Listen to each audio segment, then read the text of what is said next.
Good afternoon, and thank you for joining me on another episode of the Roundtable Talk Show. I am your host, Sharifah Hardie, and we have an incredible show for you today. We're going to make some new friends. We have some returning guests, but one thing that always happens on the Roundtable Talk Show is we're going to have an interesting conversation. So go ahead and share this show. Let your friends know that we are live because, like I always say, friends don't let friends miss out on the Roundtable Talk Show. So before I get too far into our conversation, I want to go ahead and introduce our guest for today. We're going to start with Mr. Scott Mercer. Scott, tell us who you are and what you do. I'm a writer from Nova Scotia, Canada. I'm especially interested in music. I've just finished a book about 60s rock. Wow, I love it. We're going to talk about 60s rock, I'm sure, on the show. Miss Allison, how are you? Who are you and what do you do? Thank you. I'm a meditation teacher. I live in Hamilton, Ontario, Canada, and that's what I do. Okay, we might have to do some meditation or learn some meditation techniques on today's show. We made a new friend over here with Mr. Armand. Armand, how you doing today? Who are you and what do you do? I'm doing very well, thank you, and I appreciate you having me on the show. I'm the CEO and founder of Greenstone Private Wealth based out of Toronto, and we specialize in investment grade life insurance. Investment grade life insurance. I'm going to tell you right now, I have absolutely no idea what investment grade life insurance means. So I know we're going to have that conversation. So if I forget, because I'm always all around the world on the Roundtable Talk Show, don't let me forget. I made a new friend. She's been on last few shows.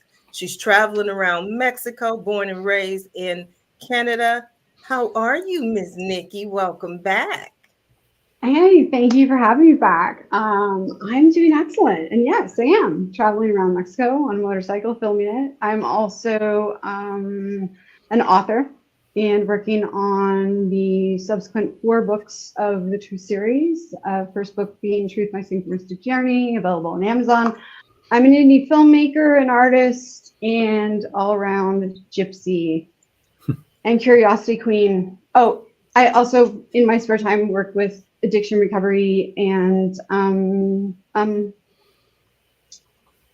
yeah, that's about it for today. For today, we're gonna start there, but that's for today. Now, Nikki, I did tell my dad one time that I was a gypsy, and he was like, the gypsies were thieves. I was like, really? You just ruined That's my cool. whole experience. Nah, that just means you're gonna steal somebody's heart. Nice. Nikki always has the positive spin. And let me just, maybe I'm imagining something, but is your hair different? Yes, it is blue. Okay. It was just my eyes that were deceiving me. Like, I was like, wait a minute, that's a whole different woman. She didn't look like that the last time I saw her. Now, one of the things that people know about me, if they know me well, is that I am a die-hard astrology person. Like, I don't even ask people what. Hold on, before I get into my astrology, I'm gonna go talk to my new friend Armin. Armin, how you doing? I'm good. How are you? Okay, because people just wind up on the show. So for this show, we're gonna thank Tracy Lamori, who we love, right? But somehow we got the musicians and the artists and the woo-woo people. So I'm just checking on you, Armin, make sure you're gonna be okay with this conversation. Well, you know what? It's funny. You'll learn a lot, hopefully a little bit about me, and I'm big into that stuff as well too, as well as my wife. So I think we'll have an interesting conversation from that standpoint. So don't let the finance background fool you. Oh, corporate woo-woo. That's awesome. Hey, I might have to register that domain, corporatewoo.com. Don't go steal it from me if you're watching this show live.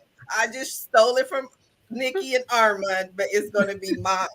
But I always try to Love say, it. okay, figure out what a person's sign is. Like, what are they? I hate asking. I try to figure it out based on their movements and who they are. And so it's 2024. My mom sent me a text that said this year is supposed to be the year for the Aries and the Libra. And then I was talking to my friend DM Needham, and she was telling me about 2024 and Aries and Libra. And I was like, my mom was just telling me that. And I was like, DM, we have to talk about all of this on the show. My dear friend DM Needham, tell us who you are, what you do. I go by Donna. DM is my pen name. I am an author who writes a rockstar saga set in the 80s and 90s. I also am an intuitive tarot reader who dabbles in astrology, and I'm a podcaster. I'm the host of the Better Two podcast. Yes, I've been on your show several times, but okay. So the astrology. We're going to get to everybody else. I'll say this real quick about the astrology. Let's get to Firstly, anybody that's a Libra on the panel, back in July when the nodes shifted, this is kind of where the Aries and Libra come into play, because I know everybody's like nodes. Nodes are your destiny. Nodes, the north node is basically where you're supposed to be going, and your south node kind of puts you down. And these are the lessons you came into this world with. Well, if you're a Libra south node, you tend to want to people please and take care of everybody else. And now, starting in July, and this lasts for about 18 months for Aries and Libra, but Libras mainly are stepping into their villain age. And that means they're putting themselves first. They're not necessarily into the people pleasing, but that's not the biggest part. The biggest part that's coming up this weekend on the 20th is that Pluto is moving into Aquarius, where it'll be there until September. And then it comes back to Capricorn for a little bit, then goes back in November, mid-November, back into Aquarius to stay in Aquarius for 20 years. Now, how that affects you, you have to look at your chart and see where your rising sign is. And I know some people are like, this is just a lot, but it's easy enough to pull up a chart, and it breaks it down easily if you go into some services, what your rising sign is, what your sun sign is, because all those things come into play of who you are, including your Venus sign. Okay, well, you said a whole lot. In a little bit of time. And I'm not as, I'm a little older. When you get to be my age, I'm older than you are. Don't even go there. I'm older than you are. Don't ruin my story. Okay. So I need to process this, because I have questions on how these changes might affect my run for Senate. So we're going to stop for a brief commercial break, and then we'll be right back. One thing we as a people must always remember is that the children are our future, and how truly beautiful they are. Sharifah Hardie is here to do just that. She is here to remind us of the beauty in each of us, especially our young people. But we can't just remind our young people of how beautiful they are on the outside. We must teach them how beautiful they are on the inside, and that they too can make a difference in this world. We must provide our young people with more opportunities, such as career training, better education, access to mentors, and the belief that a new day is coming. In fact, that new day is almost here. 2024 will see that new day dawn with Sharifah Hardie as Senator of California, District 33. Make a difference today by donating to the Sharifah Hardie for Senate District 33 campaign at www.sharifahhardieforsenate.com. My dresses might not fit me like the girls on IG, but I recognize that real is real. See, I know. Scott, you ever make music and you just love your own music? When I see my video, I just dance. You ever have that impression, Scott? Say again? I said, I love listening to my song, my video. I'm like, that's it. You ever make music and you're like, you know what? That's really good. Well, yeah, I'm an amateur, more of a plunker with the guitar, but I like it when the other people who really know what they're doing are making the music. Scott, something tells me you are really good. I think you look like a modest guy. Okay, Sharifah, can I jump Thank you. in for just a second? And I'm a Libra too. Oh, You're a Libra? Just I I'm am. gonna give you a second, Nikki. Okay. I just needed to hear that and confirm that because Nikki. So we got Scott's a Libra. I'm a Aries. I'm a Donna's a Libra. Libra. Nikki, what you got for us? listen, you asked a question right before the commercial, and as somebody who works in health and wellness, self first is not selfish. No. It is actually essential. So it is perfect time for you to be shifting into focusing interior, because the stronger, the better, the more glowing you are, the better it is for the people that you represent. So this is an awesome time for that shift. But the reason people are saying it's the Libra villain thing is because people aren't used to Libras being that way. Libras are always there to keep the peace, to make amends to people, and to just please everybody. Typically, we don't want to rock the boat, but apparently now it's like we really don't care what you got to say because we're going to do it our way, and we're taking care. We're being more like an Aries, and I think that throws a lot of people off. Hey, no offense there, Sharifa. No, Sharifa. No offense. Aries have the ability to lead and to step forward and to own themselves and to take no crap. Where Libras will sometimes cow down and say, "Okay, we'll do it your way," even though they don't want to. Okay, I like the way you that spin. I like that spin. Mm-hmm. What you think of that spin, Armin?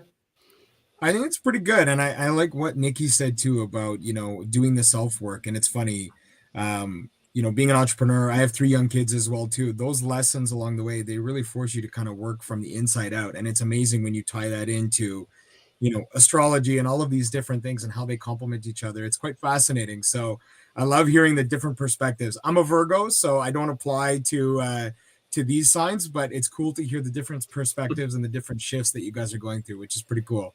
The Pluto moving into Aquarius will affect all of us. It's a generational thing, but it'll affect every one of us. It'll affect you depending on where your rising sign is. For like me, it hits in my 10th house, which is all about career.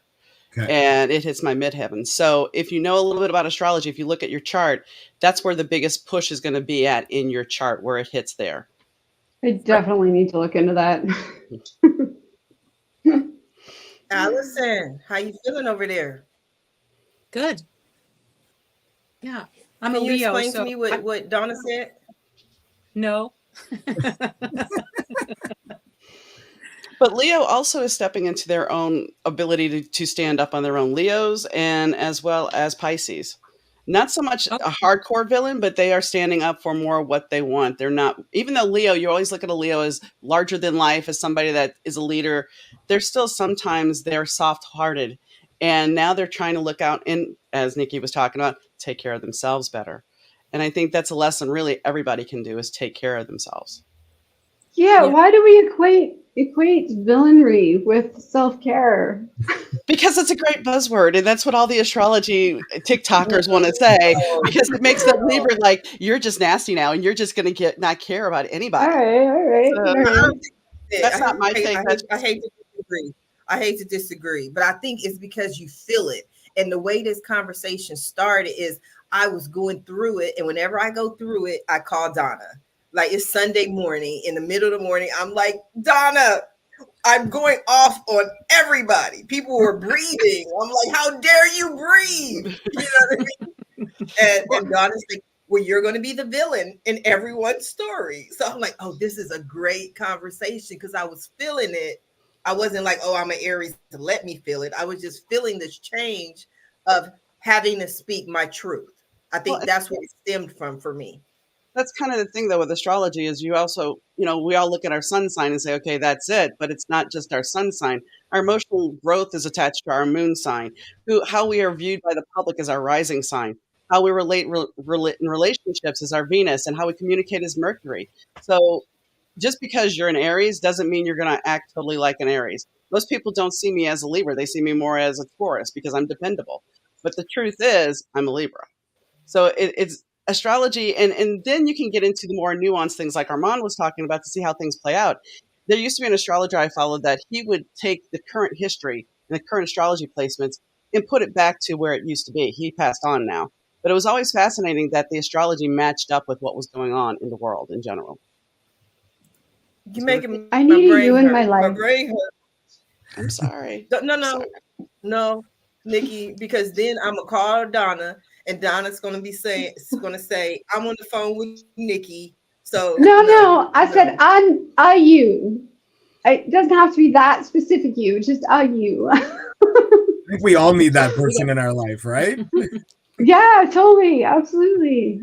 You can, I have a friend that I told her, because she calls me when she's got a problem. I'm like, I'm your vente friend. So because she can vent to me, so I just, use the little mock-up from Starbucks and said I'm the vente friend. So she can call me and vent. And that's my role. It's not necessarily the only thing I do in our relationship, but that's something that, she knows she's got a person she can call. And that's a very valuable role in life. I mean, I'm sure based on all our different experiences, having that one person that you can vent to that is just going to either listen or give you the truth and honest feedback, that's a rare commodity these days. So credit to you for being that person. I love that. Thank you. Thank you. Oh, it's such a gift to have somebody like that in your life. Absolutely. I have a few, and I'm blessed by each and every one of them. Mm-hmm. Yes. It's always. But astrologically speaking, 2024 also is supposed to be the year of revelations, like things being was it secrets being revealed, whatever That was in the dark. That No? is all about the Pluto. The planet of Pluto is the planet of destruction and rebirth. So it's going to tear down stuff and bring it back. When Pluto goes back into Capricorn, Pluto in Capricorn is all about structure, material. It's about fiscal responsibility. So unfortunately, Pluto will be back in Capricorn, where it has been since 2008 and is now leaving this weekend. It'll be back in there from September to November. It'll be back there during the election.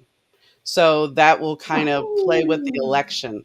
But with Pluto entering an Aquarius, it's all about technology and the collective and things of that nature. So what we're going to see leading up to the election with technology, as you know, AI has really breached onto the scene because we touched into Pluto and Aquarius a little bit last year.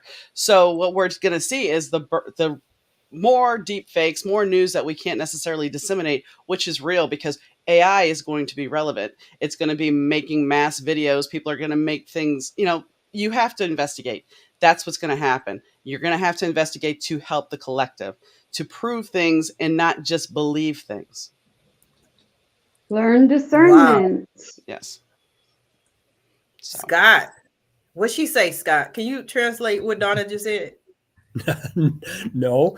The one thing I did hear that I can identify with is having somebody to be that most honest critic, and I think that's my wife, who is my biggest fan and my most honest critic. And as a writer, that's good. You need somebody to rein you in every once in a while if you're going down the wrong road. How long you been married, Scott? 24 years. Nice. You can hear it in your voice. Congratulations. You got that. We've been together for a long time. So 23 and a half years ago, when you first got married and your wife was your critic, was it as easy then as it is now? And were there some steps, techniques, strategies that you learned over 20 years to help you take the criticism? I was never really touchy about that kind of criticism, especially with the writing. And I think we kind of grew into it. She learned a lot more about me, obviously, and I learned more about her, and we learned to trust each other. That's beautiful. Well, and to interrupt for a sec, my partner, my late husband, he was my great supporter when it came to writing. My first husband, not so much. My second husband, he was there to support me. He would say, this is working, especially the first book, because it's written from a guy's point of view. And I'm certainly not a guy, but I wrote this as a rock star who's an addict. And he would say, yeah, I'm living vicariously through this dude. And that was a great support. And if I didn't do something right and I read it to him, he would tell me, no, that's not right. And criticism for a Libra is a hard thing. So Scott having a partner that supports but can also be a critic is a wonderful thing. And I miss mine. I do. Yeah, I absolutely appreciate it. It's a blessing for everything I do. Mm-hmm. And I think to your point, Scott, one thing that just to piggyback one thing you said there is you're growing together. And my wife and I, we've been together 8 years, so not as far down the road as you just yet, but I can really see a big difference from when we started to where we are now. And that growth together really makes a big difference when you're sharing constructive criticism or, being a sounding board for each other and just going through challenges or whatever it may be, whether it's business, personal, whatever it is. So I like that. That's pretty cool. Yeah, you bet. And I would say I'd add that this book that's coming up, it would not have happened had she not encouraged me to stretch myself beyond just writing articles for newspapers and magazines. But that meant that you were receptive to it. And that plays into all of this too. I mean, you can't have that give and take relationship if you're not receptive to the other person's opinion. I mean, because you just have to be willing to say, yeah, I ain't perfect. Putting the a little guidance would be great. Much as anything. It's a respect thing as much as anything. I respect her opinion, and so I think I probably took to it more easily on account of that. Oh, that is so beautiful. So awesome. Yeah. How was sorry to cut you off there, Nikki. How was the experience writing the book, Scott? Are you where are you at in that process? Because I know that's not an easy accomplishment in its own. It's final drafted, and it was as much fun as you could possibly have. The book has the result of 80 interviews that I did with various musicians in the 60s, where I've transcribed what they told me into chapters in this book. And it was the experience of a lifetime to talk to some of these folks whose records I bought over the years. And as much as a lot of the questions were to put stuff in the book, there were a lot of them that were just because that I bought this record and, what happened here or what didn't happen there. So it was terrific. Amazing. Was there a person you met, Scott? Yeah, was there a person that you met, Scott, when you heard their story, you did their interview, that either really surprised you or really disappointed you? Because there is the expression, you should never meet your idols. Yeah, I've never been a starstruck kind of guy. So I can't say that I ever felt like that. A few aha moments where I thought, wow, this is pretty cool. I'm talking to so-and-so about such and such. But overall, one of the things I found was that it wasn't necessarily the biggest stars who gave the most interesting stories. I talked to a guy who was in a group that had one hit, and he told me some fantastic stories because they're the guys who are maybe a little more down in the trenches, as it were. Allison, are you meditating for us? You holding space for us? Always. I was going to say on the when you guys were talking about having somebody to vent to, I think it comes down to a lot of having trust, and I've just been thinking a lot about that lately. Just that's what I think happens. You build trust with a person, and that's who you can end up, really venting to. Yes. I mean, and I think it's wonderful to have people to vent to, but I also think it's important to have professionals.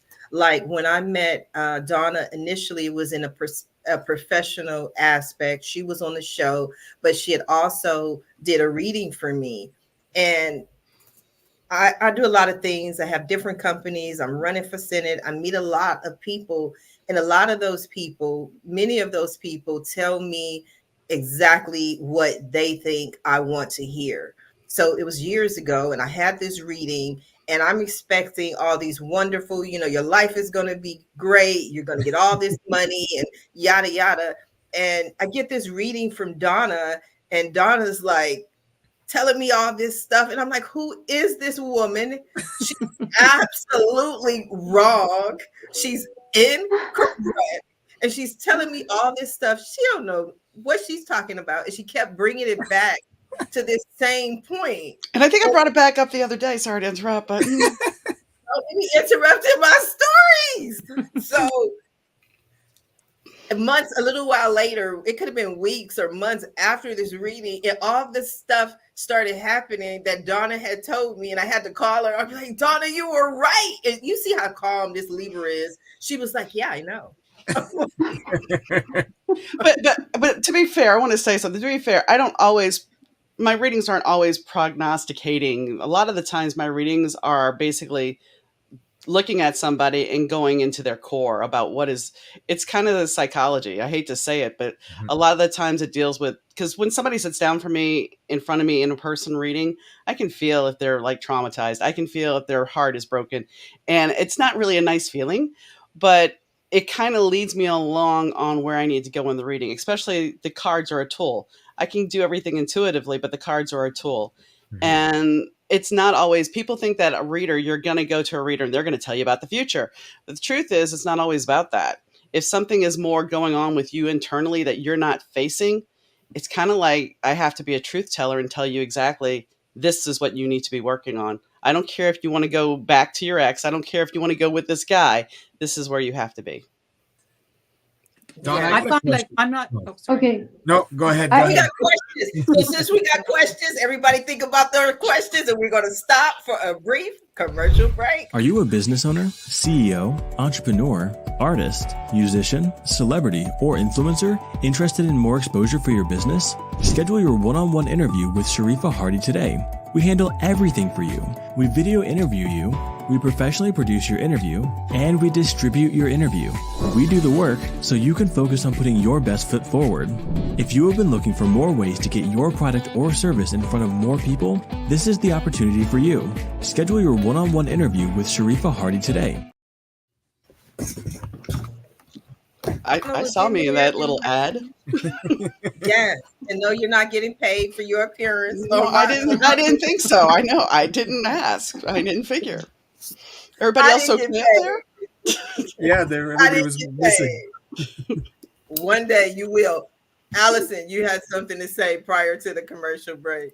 Oh, so I was just gonna say, like for me, I'm not the greatest person to like. People don't call me to vent, and I was starting like because when you guys were saying, "Well, it's so great to have somebody to vent to," and I'm thinking, "Oh my god!" Like because people actually tell me I'm not a good person to vent because when somebody calls me like with a problem or an issue or they've got things going on, like I'm kind of wanting to solve the problem or point them in the right direction, and I can be very blunt and very truthful. But people will call me if they need like a solution to a problem or they want somebody, they need something done. Like I'm basically that kind of person. And also, I don't really call to vent. I don't even really need to vent to somebody, but I do often need maybe advice or, help in something. And so I was just, yeah. So I do think sometimes I have to be very careful if someone's calling me like, is this a person that's just wanting to like let off some steam or whatever? Or, because sometimes I just feel like I have to be there for the truth. That's just who I've always been like. So if I'm hearing something, I just feel like, okay, I have to tell this person like honestly what I'm thinking and what the truth is. So as a result, like my daughter, she'll tell me like she'll call me if she needs a solution, but if she just wants to talk about stuff and have someone just listening, unfortunately I'm not her first go-to. But I think that's part of the whole fire sign thing. You're a Libra. Mm-hmm. I'm an Aries. People know that, first of all, my business, I'm a business consultant. And I make that very clear. I'm not a coach. I'm not going to hold your hand. I'm not a cheerleader. This is what you need to do. Go do that. So if you call me to vent, first of all, you only get like one time. We're not venting on the same. I'm a drill sergeant. You know what I mean? I'm like either fix it or I don't want to hear about it. I think, Armand, I may be wrong that you were going to say something prior to the break. Yeah, just as Donna, as you were talking, I had a question for you, and I could probably ask anybody on the panel this question. I'm always very curious. So when I work with clients, I get a lot of insight to their entrepreneurial journey or their story in life on how they got to where they were. And I was just very curious how you got into doing tarot readings and that spiritual aspect of your life. Was it kind of gradual over time? Was there like an aha moment where something happened where all of a sudden now you start getting into that space? I'm always very curious about that. If you could share more, that would be amazing. I grew up in New Orleans, and my mom at a certain point, I mean, That says it before, all. huh? Yeah. Yeah, well, and I was born on Friday the 13th That too. says it all. But no, I grew up in New Awesome. Orleans, and my mom, after they split, which I should go back to before they split. I was about 8 years old, and we were supposed to do the family trip to Disney World, and this is the 70s, so Disney World was new and exciting, and it's still that way for kids. And I looked at both my parents, and I said, and they never fought in front of me, but I looked at them and said, "You guys need to go by yourself." And they're like, "What?" I'm like, "You need to go by yourself. You need some time alone." They would they would separate within a year. And then I would have dreams that were very prognosticating. And then as I grew up old, my mom would take me to shops. After the divorce, she would take me to shops and she'd get her cards read. So I'd sit there and look around, but I couldn't touch the cards. I was not allowed to touch the cards. My mother would not let me touch the cards. Okay. About 19, I would say 93, after she died, I started dabbling. And what really the biggest moment, I was dabbling in cards, holding the book. About 1997, I was on my way to work one day on 90, and they used to have a Wicked bin there. And I hear this voice in my head that says, "Slow down." And at that moment, I did, because it was a serious, like, it was like this angry voice going, "Slow down." And so I slowed down, and as I rounded the bend, traffic was at a dead stop. And I had already been having all these little inklings beforehand of things I knew and things that would happen and play out. But this was like really just the final piece that sent me to go to an intuition class and start honing that skill. So even though I had it all of my life, and even though I knew things all my life, this just was kind of like, here's the kick in the ass to, excuse my language, to get it done, to get it done. So, and then went into learning tarot. I've done medium stuff. I mean, there's so many things that have happened in my life that I can't explain. Sure. And it's one of those things. I think most of us have had those moments, but we don't really look at them. We just glance it off as coincidence. Mhm. But if you really pay attention, everything happens for a reason, good, better, and different. There's no such Excellent. thing as coincidence. I agree. Thank you for sharing that, by the way. That's You're welcome. that is really cool. And I agree with you, Nikki. Nothing happens by coincidence. Everything does happen for a reason. And it's pretty cool when you can kind of go back and connect the dots of those All events connected. that happen to get to this point, right? It's very interesting. I think a lot of people don't connect those dots. That's where a big problem leads. I mean, I had a stepdad, and I remember becoming a step parent, and it was like, okay, I know what my stepdad was like, and I don't want to be that. Yeah. So let me take that lesson and become a better person. And I think if we actually stop to think before we act, sometimes we would see that lesson that from the past is actually being repeated, to be like, hey, did you get it right? Did you learn it? Did you beat the big boss? Because guess what? It's back again. Yeah. Well, and Do you think, Donna, that dreams are always a message, like that if you have a dream and you can remember it, that there's something trying to tell you something? Or is it like, do you think they're important in that way? I think dreams, there's different levels of dreaming. There's dreams where you can dream on the astral projection, where it feels astral plane, where you feel that everything is real and that you are connected with somebody. I actually had a dream coach on my podcast that talked about this very phenomena. I've had dreams that are prognosticating, where things have played out almost to the T. And then there's dreams that, yes, have the very abstract message. So I think when you remember a dream, it's important to write them down, because maybe at the time it seems like you watched this show that made absolutely no sense while you were sleeping. But those symbols, and I'm not saying go look at a dream dictionary, because yes, the dream dictionaries are great, but sometimes those symbols have a personal meaning to you. So you need to actually sit there with what you dreamt and start unpacking it, because you'll discover things will make more sense. I had a dream about 2 years ago now. And in this dream, I ended up putting on this red crown in a costume. Okay, I had no idea. I didn't think about it. Well, this Halloween, I did go to our friend's party, which I haven't done in years, and I ended up with a set of red devil horns. It wasn't until later on that I realized, oh, these two things lined up.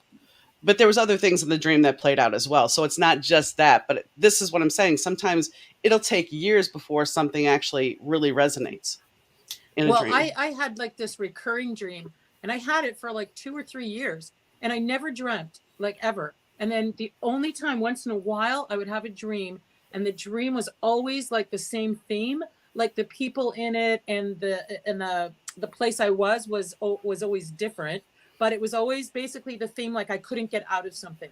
I was like stuck in a parking lot and I couldn't find the exit, or it was always a theme like that. And I ended up realizing that it really was a reflection of my life, like where I was at, that I was kind of doing something that I was really meant to do something else.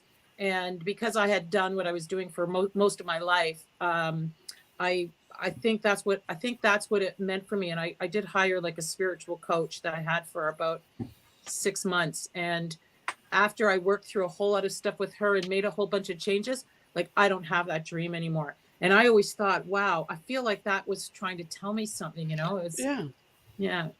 I mean, when I was in 8th grade, the dream I had in 8th grade, it was the summer before 8th grade started. I had a dream about being queen of the school because Mardi Gras, we had queens down there. And we had an epiphany ball because I went to Lutheran school. So I had this dream that about the costume, about the boy who's going to be king, about everything about this. I had this dream 3 times. I wouldn't get picked to be queen until January. And the dress was exactly the way it was supposed to be. The guy was the right guy. I mean, everything laid itself out. So sometimes, I guess because I was so young, it's very blatant. And I think as children, this is one thing in Armand, you have kids. I'm not sure about anybody else on the panel, but children are a lot more in tune than we are as adults.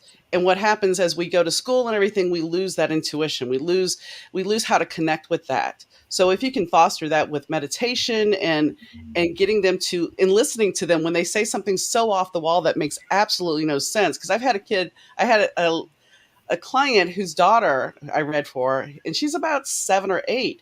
And her mom is telling me that her daughter told her, "Mommy, we're going to go to dinner and dinner's going to be free." And she's like, I looked at her like she was absolutely nuts. But while we're in the restaurant, the manager comes over and says, how's everything? And she's like, "Oh, I was just doing this for my daughter." And da, da, da. He's like, "Well, you know what? I'm going to comp your meal. You don't have to worry about paying tonight." So she's like, I pay more attention to my daughter now when she says something off the cuff. No, that is beautiful. But I personally think that dreams are so symbolic, and a lot of times we miss the symbolism in the dreams. Because when I was listening to Allison and when she spoke, she said, "I had a dream and I was stuck in a parking lot." And I'm like, okay, well, to me, that means that there's a way out. Like it's a parking lot. There is not like a box. So whatever the problem is, there is a solution. That's because I love interpreting dreams. I come up with way out interpretations, and people are like, "How did you get that?" I'm like, but that's the main thing I see in what you're saying. You're stuck in a place that's wide open. Yes, And actually, maybe when you that's mention just- it, like, sorry, all the dreams that I had that were of that theme. No, go ahead. There was always a way out. One of them was like in a stadium, after a concert, and everybody's leaving and I can't get out. But it is true, they were always wow, yeah, there's always an exit somewhere and I just can't find it, like that's what it was. And I would literally wake up and it would bother me because I'd be like, it's almost like, it's not like a horror dream, but it was so frustrating, Well, I like Sharifah says, there are some dreams that are totally symbolic, but then there are dreams that they are a different level, and that's the thing you have to disseminate. And that's why I always recommend either recording your dreams, whether you're on your phone or writing them down, because sometimes those dreams will play out in a bigger way later on. And when it's reoccurring, you definitely then you can analyze it a little bit clearer if it's not so clear to you. Yeah. Yes, if it's reoccurring, to me, that means that you're not getting the message. Like you're not hearing it. You're not making a connection. Right. And you'll continue to have this dream until you go, aha, that's what they're trying to tell me. Are you a dreamer, Arma? I am actually, and I was kind of laughing in my head as you guys were talking, because I tend to have some pretty wild dreams from that perspective. I had one the other day, and I have no problem sharing it with the group. And my wife is always amazed. She's like, what is happening, right? And she's quite spiritual as well. But I had a dream that I had crystal teeth. They were like amethyst, like, purple and gray teeth. So I have, like, that's just one example. But yeah, I have a lot of these really interesting dreams that kind of my wife and I, we work to try and decipher what it means. So it's quite fascinating. And to the point that you mentioned as well, Donna, too, because I have 3 kids, my daughter actually did that this morning, where she came down and was telling us about her dream. And we really make a point to listen and hear about what she says, because I agree. You never know what kind of messages come through there. And you want to harness that intuition with them too. So it's pretty cool when you're not only going through it yourself, but then you see your kids going through it as well too. It's quite interesting. And I want to say something about your dream. I mean, I would think with the amethyst teeth, that would mean that what's coming out of your mouth is healing. Interesting. Interesting. I was Because going to ask you actually what your thought is. That is deep. I didn't even think of Yeah. that. I mean, because Yeah. amethyst is all I about thought when I- healing. Yeah. Go ahead, Sharifah. But you know what I thought is weird, because I didn't think about healing. But what I thought is, everybody keeps talking about 2024 is we're shifting into the 5G. So I saw the teeth as a physical demonstration of your transformation into 5G. That's what I saw. I don't know. I love how different people have Nikki, different you were gonna say perspectives too. something? Like that's cool. I gave my daughter, actually, I didn't gift my daughter. My friend gifted my daughter her first angel deck at the age of 12 because my daughter, like me, is the same. She sees things and she feels things, and much like my parents learned early on to listen to me, I learned very early on to listen to her. And so one of my friends gifted her with her first deck at the age of 12. So yeah, How old is she now? we encouraged it. Pardon? How old is she now, Nikki? She's 28. Okay, I was just trying to see. So she's had this deck for some years now. She's really good. Yeah, she has held on to it the entire time. And it was How you given to doing her over there, by Scott? a woman. Going your way? It was given to her by a woman. I'm coming back to you. I'm just moving around kind of fast. Go No, ahead, it's cool. I was just the name of the woman was important. Her name was Celine. It means heaven, and that was significant. And it was a fairy deck, which also was significant at the time. So yeah. Wow, that's interesting. I was also Scott, going to, how you feeling? Great.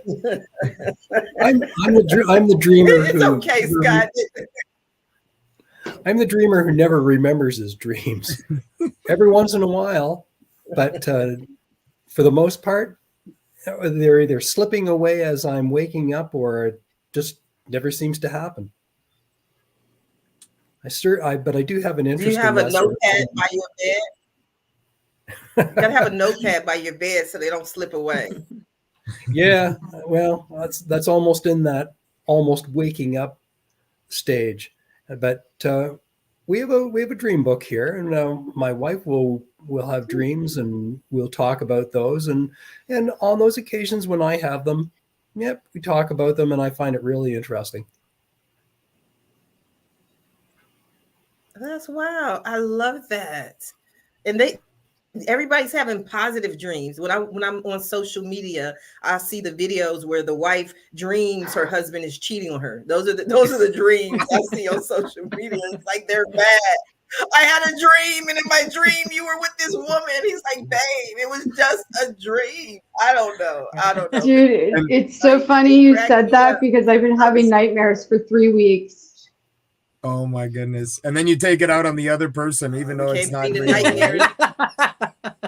Happy to say I've never had to report one of those. Yeah, me either, Scott. Me either. Okay. Allison, you were going to say something? Yeah. Well, this is just kind of an aside, but I literally looked at this because I have this crystal here and it's amethyst and it literally looks like teeth. That's and it hilarious. Those were my teeth. That's what they look like. Yeah. There are no coincidences. See? You're right, Nikki. You're right. Oh my gosh. Anyway, no, I was going to say, Donna, you had mentioned about meditation and intuition. And that's one of the things that I noticed when I became a meditator like 15 years ago, because I wouldn't even really think I had much intuition, let alone would I follow it. I never felt it or experienced like a feeling like that, like in that way. But I would say it is one of the many things are benefit of meditation. But one of them is, I feel it does really hone in a person's intuition and I'm not sure if your intuition becomes better, or because you come to know yourself more, you just trust yourself more, and therefore your intuition seems to be very strong and something to follow. But I'm not sure if you've heard that, but I've had that students tell me that as well, that the more you meditate, the more clear, or I guess I would say it like that, the more clear your intuition becomes.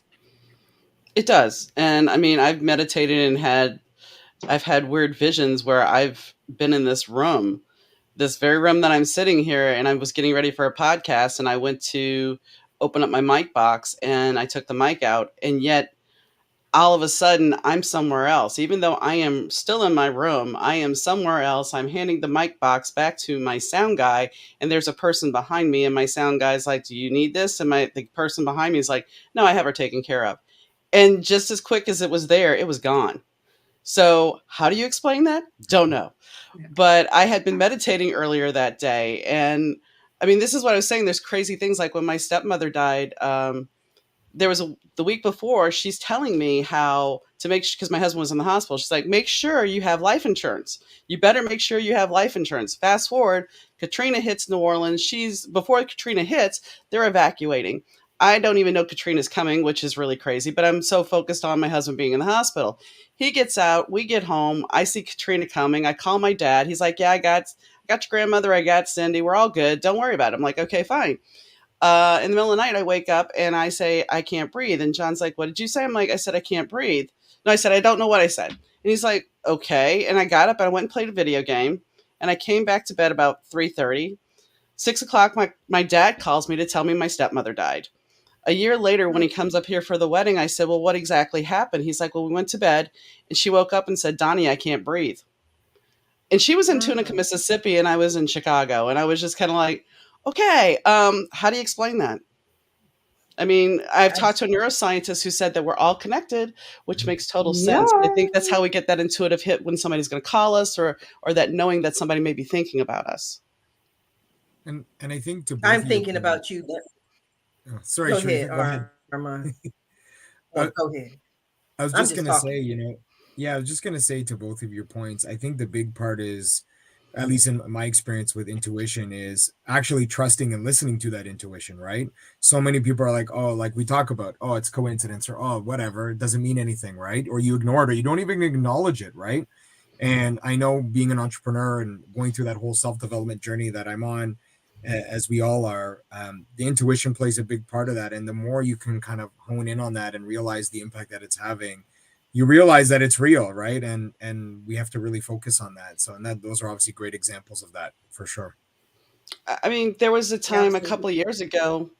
Sorry. There was a time a couple of years ago where I was at a hotel, and all of a sudden it was like, "You need to get upstairs to go get something to eat." And I was waiting to see somebody, and they're like, "You need to wait to go get you need to go right now to get something to eat." And I'm like, "Okay, fine." So I got up and I went to the elevator bay, and I walked past the elevator bay because I'm like, "Oh, there's another entrance over there." And then I came back, hit the button, the door's open, and the person that I wanted to talk to walks out. So So, fun, right? I mean, yeah. So it's like I listened to them telling me to get my butt up. If I hadn't, I most likely would have missed the person. Yeah, it's a good point. Hmm. Yes, but I want to go back to what Allison said a little bit about meditation. For me, even though I'm wired, I'm all over the place, I practice daily meditation. I notice when I haven't meditated, I notice when my energy is off, because meditation for me is what grounds me. And I believe it's the grounding aspect of meditation that gives you the intuitive hits, because we're always so all over the place and we're so busy. And, we got this coming at us, the media coming at us, social media, work, this thing, that thing. But when we take a moment to just really get grounded, then we have the ability to really see, what's out there and what's in front of us. That's kind of my take on it. Yeah, I agree with that. One of the misconceptions I think about people that meditate, like a lot of times they'll think, oh, if you're a meditator, like you're like this Zen person and you don't really get excited about anything. And I always disagree with that, because that's, first of all, not my personality. And I find what happens is when you're a meditator, you're whatever your personality is, it gives you this ability to be more of your personality. So for example, if you are an outgoing person, as a meditator, you'll just be more outgoing. But exactly what you said. But the difference is you have this this certain comfortability, or as you put it, groundedness about you. So you're coming from a place of stability. Like, even if I'm getting irritated with somebody, or I'm arguing, let's say, I mean, it's so different now than it would have been before 15 years ago. I've been doing this for 15 years.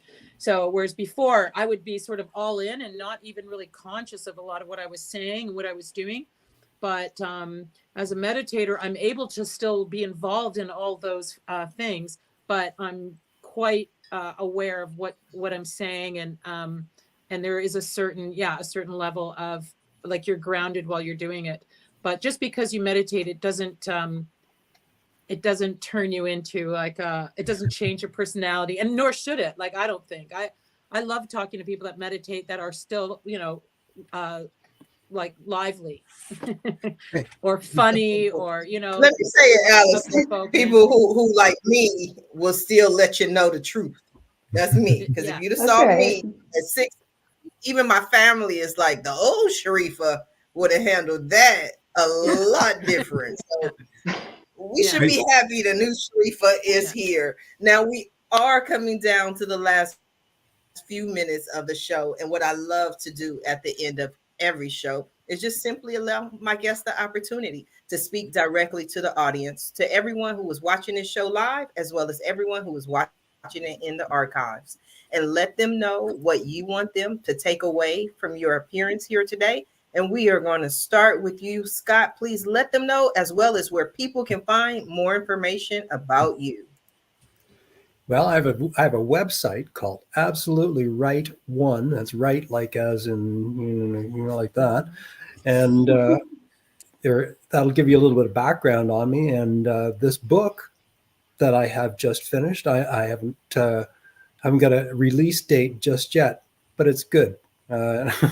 Even though I wrote it, I feel like I can say that because I put my heart and soul into it. I think that's beautiful, because when I write stuff on social media, as soon as I write it, I like it. I'm like, that is good. That's some good stuff right there, even though I wrote it. But that's if you write enough stuff, you get to know. I mean, everything that you put out as a writer is probably good. Otherwise, you wouldn't be doing it. But after a while, you get to know your really good stuff from the stuff that's just meeting standard. Amen. We need some really good stuff. Nikki, what do you have for us? Well, a lot of things came up today, like, I don't know, life not being a coincidence, things being truthful, honesty, authentic, I don't know, maybe synchromistic. You can find it on Amazon, Truth, My Synchromistic Journey. It actually talks about everything that we just discussed on the show. It incorporates my experiences with my daughter, her intuitions, my experiences traveling to the Philippines, experiences with other cultures and learning from them, and taking that first leap of faith into this new version of me. And yeah, so everything we talked about today was pretty much what I wrote about. So yes, I'm into authenticity, I'm into truth, and I'm into nothing being a coincidence. It's all connected. It's all connected. Everybody will have their own signs. Everybody will have their own guidance. Listen to your intuition. Your heart knows. Your soul knows. That's it. That's all I gotta say. Oh, and you can find me at Phoenix Rising on Insta, and that's FEENXRISING, Instagram, Facebook, YouTube, TikTok, or Nikki J. Norlock. Phoenix Rising. I love it. I love it. I love it. Miss Allison, what do you have for the people? Well, I teach meditation. My website is AllisonList.love, and you can contact me through there. I'm also on Instagram, Allison List Meditation. I have a podcast, also Allison List Meditation. And basically, I teach people how to meditate. And that's my mission, to spread it throughout the world as much as possible. I truly believe that for the world to be peaceful, we have to just take responsibility for finding peace within ourselves. And so that's what I'm helping people do, and sort of as a contribution to peace in the world. So I would love to connect with anybody that wants to learn how to meditate, or just say hello, or anything at all. Yeah. Thank you so much for having me today too, by the way. Absolutely. I've enjoyed it. Now, I do think, and again, I'm getting my age, I'm getting up there. My memory isn't what it's supposed to be. But I thought Armin was supposed to be telling me about insurance. We didn't talk about astrology, Aries, Well, tarot, but I still don't know about insurance. Well, you know what I will say, and it kind of ties into our conversation, because a lot of times when people see, the finance person or insurance guy, they're like, oh, here we go, right? And I think the interesting part about this, and I take a lot of pride of this in my business, we're in a people business, and a lot of the conversations we have with clients are around spirituality and life. And that's why I really enjoyed this conversation, because the things that we do on the back end, the finance, the number stuff, that is a tool, right? And there's purpose for it. But it really has to tie into what people want in life and what their ideal view of success looks like. And that ties into the journey of spirituality and how we're all connected in that whole journey and the process that you take along the way. So I love having these types of conversations with people, because it really allows people to be comfortable and open up.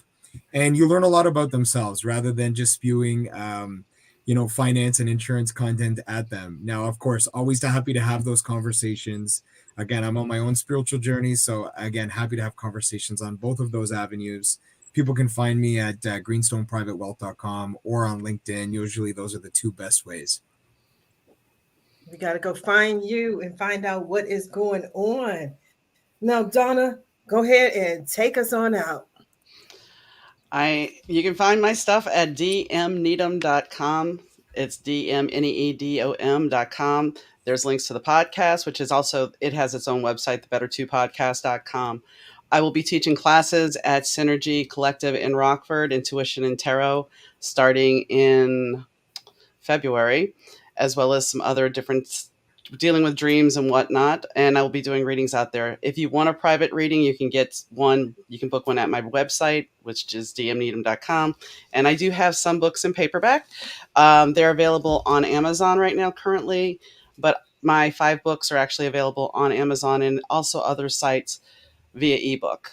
So they were on special, but now they're not. But that was the holiday thing, and we passed that. But my books are rockstar. Some of them are rockstar romance. Sometimes some of them are just rockstar saga, and they are spicy. They are a little naughty and a lot of fun.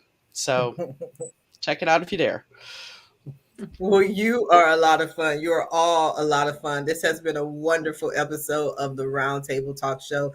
I thank you all for coming. And if you want to come back, please let me know. I would love to have you. If you're watching this show, whether live or in the archives, and you want to be a guest, send me a message. Visit the website, theroundtabletalkshow.com. Until next time, until next Wednesday at 12 noon, everyone have a